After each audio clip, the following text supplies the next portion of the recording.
আজকে কথা বলবো আমি আমাদের বাউরা গ্রামের ঐতিহ্য নিয়ে। আমাদের গ্রামের উপর দিয়ে ৬৬ একটি মহাসড়কের মতো একটি পাকা রাস্তা আছে। সড়কের অপোজিটে রয়েছে একটি কাঁচা রাস্তা, তার পাশে রয়েছে একটি মহিলা মাদ্রাসা, তার পাশাপাশি এক সাইডে রয়েছে একটি হাফিজি সেক্টর। এই মাদ্রাসাতে প্রায় ২০০-র উপরে ছাত্রছাত্রী রয়েছে মহিলা এবং কি হাফিজি সেক্টর নিয়ে।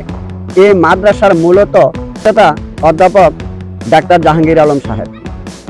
আমাদের এই বাউরা গ্রামে রয়েছে ১০০ বছরের একটি ঐতিহ্য। মূল বিষয় হলো আমাদের পুরো গ্রামে বাউরা জামে মসজিদে একই সাথে আমরা জামাত করি। মসজিদের পাশে রয়েছে আমাদের বাউরা শাহী ঈদগাহ মাঠ। বাউরা ঈদগাহ মাঠের দুই পাশে সারিবদ্ধভাবে সুপারি গাছ লাগানো আছে। এই সুপারি গাছ এবং ফুল গাছ মূলত প্রবাসী কল্যাণ সংগঠনের উদ্যোগেই হয়েছে। ঈদগাহের দুই পাশে সারিবদ্ধভাবে সুপারি গাছ লাগানো এবং কি তার মাঝে রয়েছে দৃষ্টিনন্দন করা একটি মেহরাব। মেহরাবটির ডিজাইনটা খুবই সুন্দর।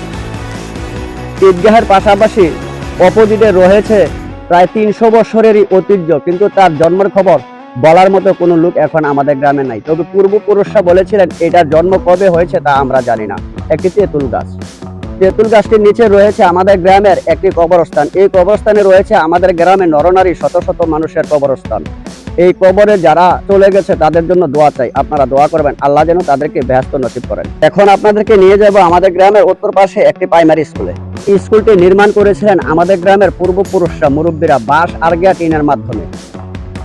এখন আর তারা আমাদের মাঝে কেউ বেছে নেই, তাদের জন্য আমরা সবাই দোয়া করবো আল্লাহ যেন বেহেশত নসিব করেন। বর্তমানে এসে নতুন আপডেট, আমাদের দিনে হয়েছে আমাদের বাউরা এই যে প্রাথমিক বিদ্যালয়টা দোতলা বিশিষ্ট খুব সুন্দর মনোরম পরিবেশের একটি স্কুল। এই স্কুলে প্রায় ৩০০-র উপরে ছাত্রছাত্রী থাকে। স্কুল থেকে অপোজিটে রয়েছে আমাদের প্রবাসী রোড। প্রবাসী রোডের দুপাশে রয়েছে কৃষকের ফসল ভরা জমি, খুবই সুন্দর মনোরম একটি পরিবেশে।